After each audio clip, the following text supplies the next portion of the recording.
Welcome to the Sage Thought Leadership Podcast, removing barriers to grow your people. Well, hi everyone, and welcome to our podcast. I'm Ed Kless, and with me today is Sharekh Shaikh.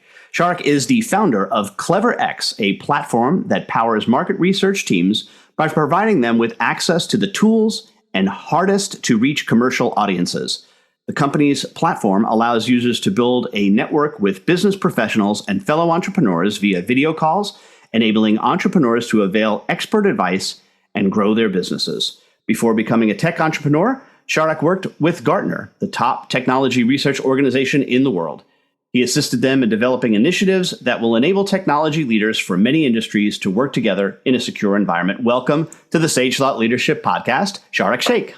Thank you so much, Ed. It's a pleasure to be here. Well, first off, Sharekh, why do you do what you do?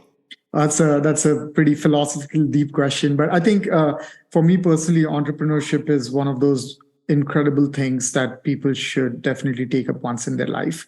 I'm a strong believer in creating and building things. And I think, the world we see around us is incredible, right? People have achieved amazing things from science, tech. And I think that gives me genuine, real happiness of building and creating things and putting it out in the world. And people are using it to solve a genuine, real problem. I think that's what drives me to do what we're doing right now. Yeah. And you have a different take on hybrid work. Would you mind sharing that with our audience? Yeah, absolutely. I mean, we have thousands of users on the platform, and these people are, coming from mid to senior level in organizations, right? From the Apples of the world to McKinsey's and small and medium scale businesses. What we've learned in the past few years, and we've seen this trend changing right after COVID, is people are, by our definition of hybrid work, it just doesn't mean the remote work plus work from home plus going to your physical office space, but it also means that people are thinking about doing multiple jobs in a week or in a month. We are seeing a lot of senior professionals in even large companies who are taking up jobs which are 3 or 4 days of full-time work, and the other couple of days they're doing things that are exciting to them.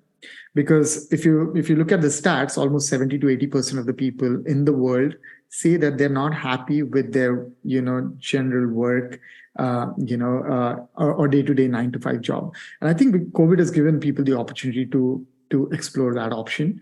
A lot of people have taken that up, and we see a lot of people making more money in those 2 days than they would on their full-time job. So a lot of people are thinking about it, or some of them have actually taken it up.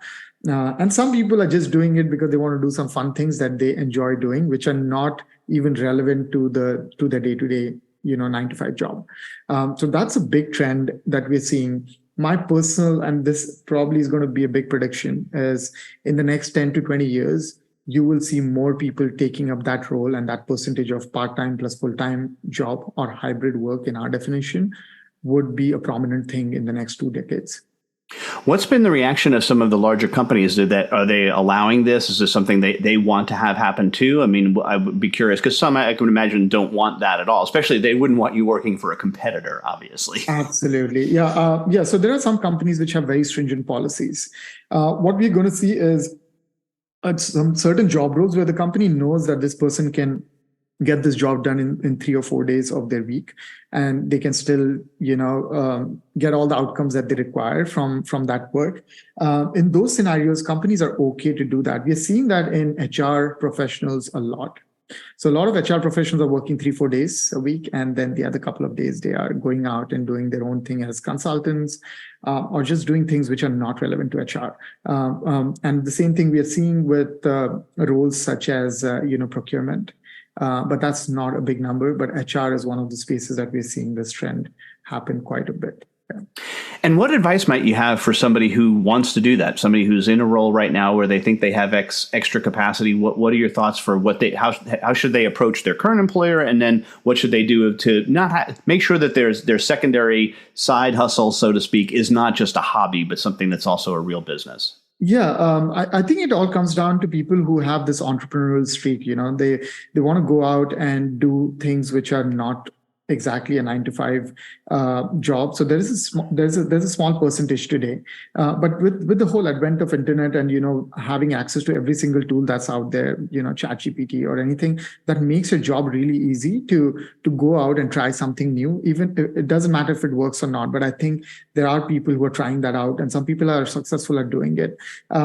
In my view, it's very important for professionals to be very honest with their employer of what they're doing, and clearly there should not be a conflict of interest where you work 3 days, with your employer, and then the other 2 days you're working for a competitor. Just not going to turn out good for anyone. So I think just having that ethical integrity and honesty about having that conversation with the senior management and saying like, hey, I can get the job done in 3 to 4 days and I want to go out and do other things. They might require some change in policies in the companies, but we're seeing that happen. Except a few large employers, most of the people are okay with it. That's our understanding. Yeah. And what about to that person who is starting that business? What advice do you have for them to make it really a business that can be profitable for them and not something that really is a drain on them? Yeah, I think it's more about finding your zone of genius. What that means is what you're good at, what you're passionate and excited about. Those two things can come together for you. It doesn't have to be the same thing that you do on your job, right? Maybe some people are great at like building gardens, or they're really great at another hobby which could turn into a profession, like being a coach to a sports team. All of those things people can adopt, but you've got to look internally first and find out where your zone of genius is, what you're good at, what you know about, and what you will be excited about working for the coming years, even if it's just 2 days a week. That would be my biggest advice to them. Yeah. And Sharekh, we have an exit question that we ask all of our guests, and that is, who's a hero of yours and why are they a hero? Yeah, I think for me, I'm big into philosophy. So Epictetus would be one of those philosophers, who was also a slave at the time with the empire, but he was also the teacher of Marcus Aurelius. And I read a lot about him. So I think he would be my hero. Unfortunately, I can't have a one-on-one with him, but whatever's out there, I love to learn about him. Yeah. And lastly, Sharekh, how can somebody contact you? I'm mostly available on LinkedIn, so people can reach out to me over LinkedIn. So if you just type in Sharekh, which is SHAREKH, and CleverX, the name of my company, I should pop up on your LinkedIn feed, and happy to connect with your audience if they have any questions. All right, Sharekh Shaikh, the founder of CleverX, thanks so much for being a guest on the Sage Thought Leadership Podcast. Thank you for having me. It was a pleasure. Review and subscribe by searching your podcast player of choice for Sage Thought Leadership Podcast.